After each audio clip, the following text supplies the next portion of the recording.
hindi patas ang batas. Pagkasambahay, nagnakaw, qualified theft at makukulong. Pag si amo nagnakaw, hindi nagbigay ng tamang sweldo, hindi nagbigay ng tamang benepisyo, pagbabayarin lang, absuelto na. Salma. Di ba? Ito yun eh.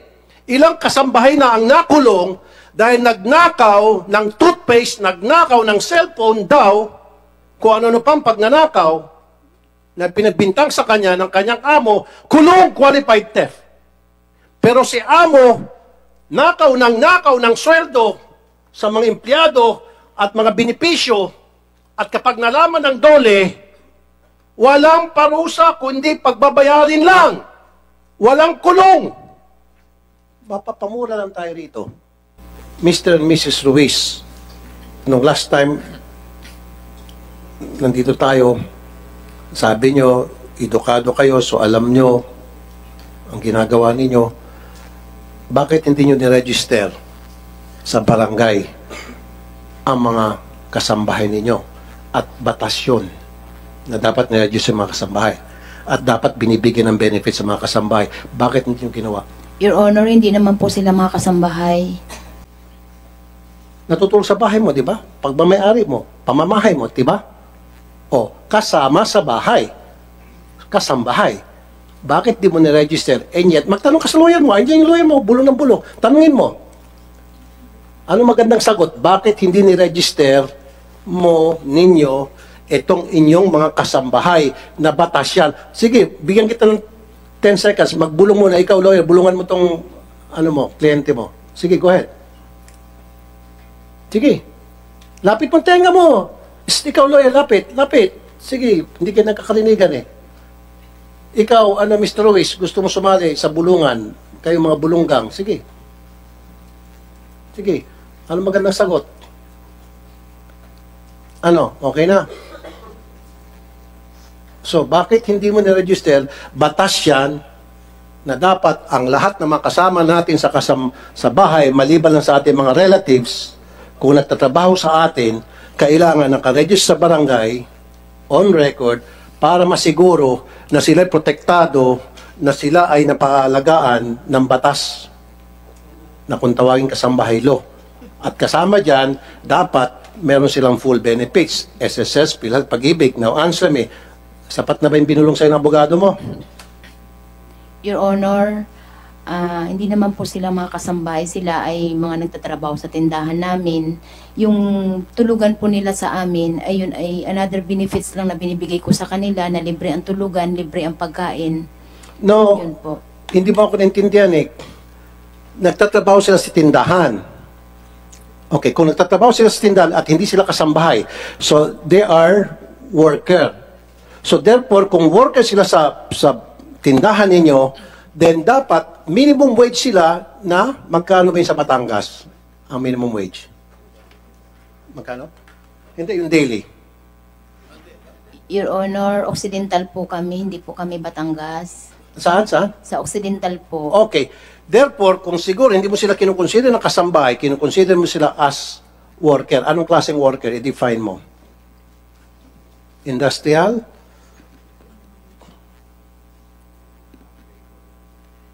Laborer lang po kasi maliit. Okay, sige, laborer. Sige, laborer. Now, kung laborer sila, dapat ang sweldo nila is 264 pesos per day. Ito yung sa Mindoro noong 2020. 264. At meron dapat full benefits. So dito may violation na naman kayo. Sige, gusto mong lumusot. Kasi pagkasambahay, maaaring mas mababa sa 264 kasi stay-in nga. Ano na? Sagot. Gusto mo lumusot eh, sige. Your Honor, si Pau po ay hindi ko tao at hindi ko nakita ang kanyang anino sa aking tindahan mula nagtayo ako ng tindahan. Senator Tulfo, narinig mo yun, alias Pau? Hindi ka raw tao, hindi ka nakita, ni anino mo raw, hindi nakita ron. Tao po ako, sir, pero Okay. nagtrabaho po talaga ako sa kanya. Hindi raw nakita kahit anino mo doon. Hindi niya po kasi talaga ako maalala, sir. Gawa po ng, ng 2 weeks lang talaga ako doon. So, Okay. kinalimutan po talaga. Sige, sa sandali lang ha. Sige, alisin mo natin si Pau Pau. Sige. Sino sa kanila ang aaminin mong tao mo? Sige, magagaling sa'yo. Turo mo sa akin yung sabi na aaminin mong tauhan mo. Whether sa tindahan o kasambahay. Turo mo. Sino? Si Patrick, si GM, Patrick. Okay, si Patrick. Kuya Dudong. So si Patrick, worker mo o kasambahay mo? Rebre rin po, taga-kuha ng baboy. Tsaka si nanay. So ano tawag sa worker? Opo. Okay. Patrick, magkano ang sweldo mo? Nag-start po ako doon 7.5. Magkano ang arawan mo? Nasa 200 po may 200. Magkano eksakto? 7.5 po. Hindi, magkano? 200? Kasi 264 ang noong 2020 daily. Doon sa Mindoro.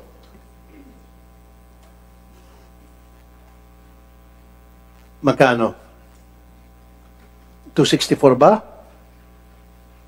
Okay, sige. Habang tinitingnan mo yung listahan mo, meron ka bang benefits? May SSS, PhilHealth, Pag-ibig ka? Wala po. Okay.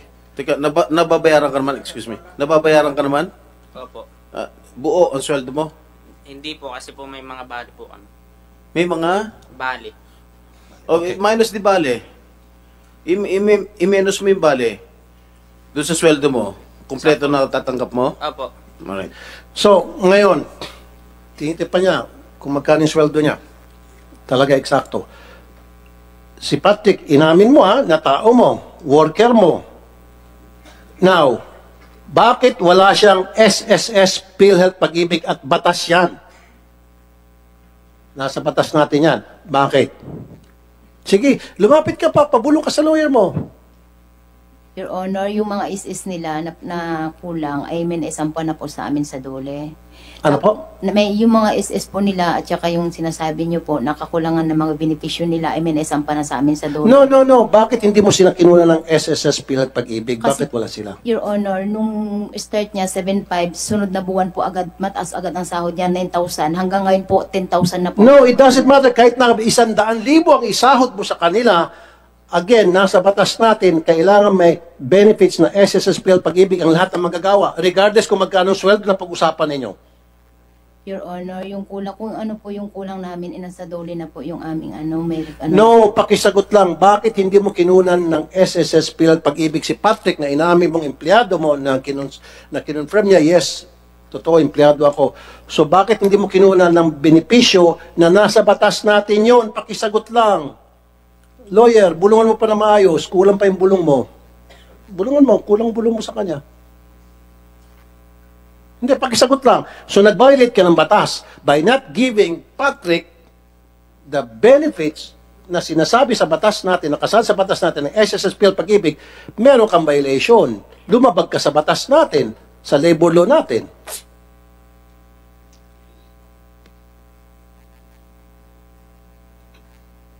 Your Honor, yung kung ano man po yung pagkukulang namin, sasagutin naman po namin kasi may kaso naman na sa dole.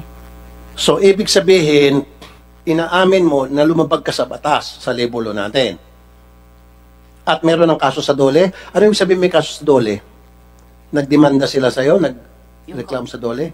Yung kakulangan po namin sa... Hindi. Nagreklamo sila sa dole? Tatawagan kong dole dahil kapag nagsinungaling ka ulit, pakukulong na kita, hindi na sa baba, kundi sa city jail na. Sa maniwala ka sa hindi. May notice Kasama yung mister mo. may notice of conference na po kami sa dole. No, po. no. Yung, di ba nag-violate ka? Opo. Okay. So dahil dyan sa violation na yan, ano yung natanggap mo mula sa dole? Ikaw ba ay pinuntahan ng dole? O nagreklamo ba sila sa dole? Kaya nakatanggap ka ng notice sa dole? Ako na magtanong sa labor. Ma'am Zatumba, Director, meron po siyang natanggap daw na notice for violation ata from labor. Ano nag-trigger po noon? Bakit po siya nakatanggap? Okay, thank you po, Mr. Chair, Your Honor. Nung malaman po namin yung kwento ni Ma'am LV, nag-moto proprio po na inspection ang Dole Mimaropa, ang field office namin noong August 11. At pinag-submit po ng mga proof of compliance yung ating mga employers, no, kasi base sa findings ay yun nga po, wala silang records do sa tindahan, hindi nagbibigay ng SSS Pag-ibig at PhilHealth sa worker, 13th month pay, lahat po ng mga benefits, no. At yung nakaschedule po ito, Your Honor, ng 2 mandatory conference bago mag-issue ng compliance order ang DOLE. September 12 po, hindi sila sumipot, wala pong, at September 19 po, ang pangalawang conference. Pagkatapos ng 2 conference na yun po ay magka-issue Okay, ng so in compliance short, order. lahat ng empleyado nila ay walang benefits at sinadya nila na hindi bigyan ng benefits. Nalaman nyo na lamang na wala palang benefits ay dahil nung nagkaroon ng hearing. Opo. Okay. So far, ano po lumito sa inyong investigasyon? Pero sir, ito lang yung mga nandun sa tindahan nila nung time na yon. Kasi Right. sila, baka po yung iba ay wala na nung time na yon eh. Pero hahabulin pa rin po natin yung mga hindi nila sunod. So anong violation? Dan sa violation nila, anong kaparusahan ang ipapataw after na ma-complete yung investigation nyo and nakita nyo na guilty siya? Iko-compute po namin, sir, kung magkano yung dapat na sweldo ng mga tao na nandun sa tindahan at yun po ay kailangan I-compute. nilang bayaran. And then anong parusa? Sa Anong parusa? Anong parusa? See? Stop. Ito, Mr. Chair, ang sinasabi ko eh. Ito eh. Stupid law. Qualified, sandali lang po. Sorry. I mean, hindi patas ang batas. Pagkasambahay, nagnakaw, qualified theft at makukulong. Pag si amo nagnakaw, hindi nagbigay ng tamang sweldo, hindi nagbigay ng tamang benepisyo, pagbabayarin lang, absuelto na. Salma. Di ba? Ito yun eh. Ilang kasambahay na ang nakulong dahil nagnakaw ng toothpaste, nagnakaw ng cellphone daw, kung ano pang pagnanakaw, na pinagbintang sa kanya ng kanyang amo, kulong qualified theft. Pero si amo, nakaw ng sweldo sa mga empleyado at mga benepisyo, at kapag nalaman ng DOLE, walang parusa kundi pagbabayarin lang. Walang kulong. Mapapamura lang tayo rito. This is a big injustice to the poor. See? Kaya tatanungin kita, anong parusa, Direktor? Sir, Gusto ko kulong. Kasi kung hindi, then it's about time baguhin natin batas natin, Mr. Chair. We have to come up with legislation na dapat lahat ng amo na nagnanakaw sa kanilang mga empleyado talagang makulong. And meron akong bill na qualified theft. Director, wage theft. Laban sa mga... cite other provisions of the Labor Code of the Philippines, or if you're not in a position, just say so. Sir, yung violations naman po pagdating sa batas kasambahay, administrative fine. No, ibig sabihin, yung mga amo, alisin natin sa kasambahay. Kahit na sino. Kapag yung amo nagnakaw sa kanyang tauhan, meron bang pagkakakulong? Kaya na, Mr. Chair, meron akong bill na pinasa ko na yung wage theft na para itong mga walang hiyang amo makatikim ng kulong. Kasi napakadali sila magpakulong ng kanilang kasambahay at mga tauhan kapag nagnakaw ng kung anumang bagay na binibintang nila. Samantalang pag sila nagnakaw ng sweldo at benepisyo sa kanilang mga tao, hindi sila kukulong. Pagbabayarin lang DOLE. Isoli mo lang yung perang isoli mo lang yung perang ninakaw mo. Yung sweldo ninakaw mo, pakisoli. Yung benepisyo ninakaw, pakisoli. Walang pagkakakulong. Hindi patas ang batas. No.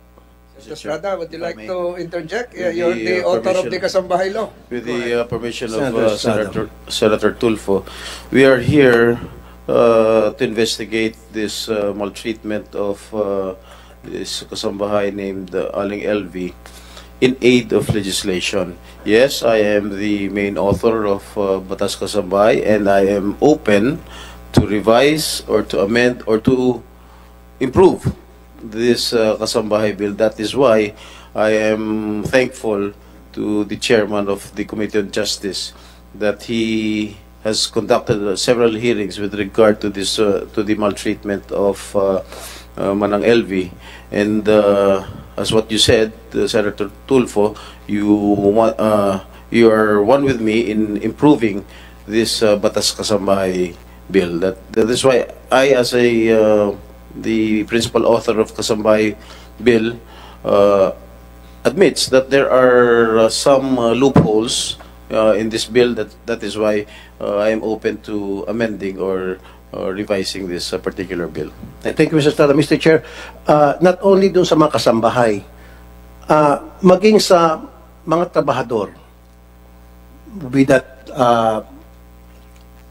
trabahador sa factory, trabahador sa security guard, factory worker, ganun eh. Sabi na rin natin, Senator Tulfo, yung mga construction worker. Construction worker. Pag Sabado, walang sweldo yung iba. Yes, pag nanakaw yun. Na, pati face mask. Hindi lang po balita ko kasambahay. sinisingil.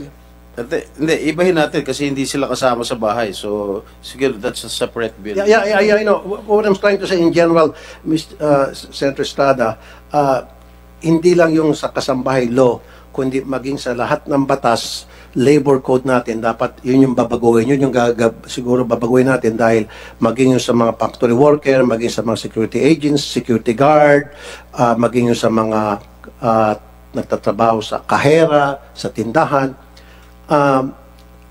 ninanakawan po, even while we speak, libo-libo pong mga manggagawa na ninanakawan po araw-araw ng kanilang mga amo. And yet, kapag na-discover later on ng dole na ninanakawan yung kanilang mga manggagawa, yung dole, inspection, and then pag nakita na guilty, pagbabayarin lang, sabihin, isoli mo lang ninakaw mo sa iyong mga empleyado, and then, tapos na. Pero pag yung si worker, alam mo, si security guard, nagnakaw sa amo, kulong agad sa kasong qualified theft. Yun yung pinapoint out ko.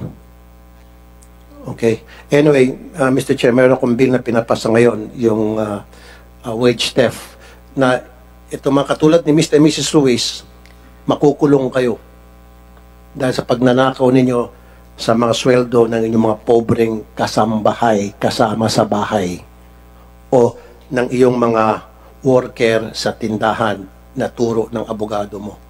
Okay? Yun lang po, Mr. Chair.